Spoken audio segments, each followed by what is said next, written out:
Hello everyone, আসসালামু আলাইকুম।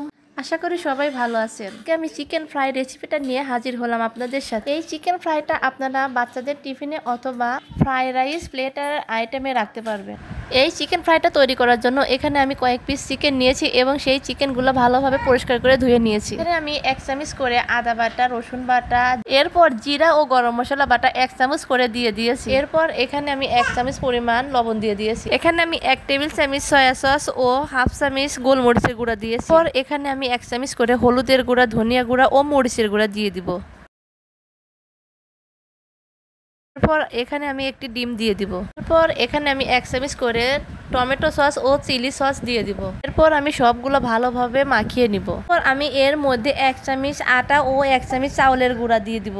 এরপর আমি এই সবগুলো ভালোভাবে মেখে 1 ঘন্টা রেস্টে রেখে দেব। 1 ঘন্টা পর এগুলো আমি ডুবো তেলে ক্রিস্পি করে ভেজে তুলে নিব।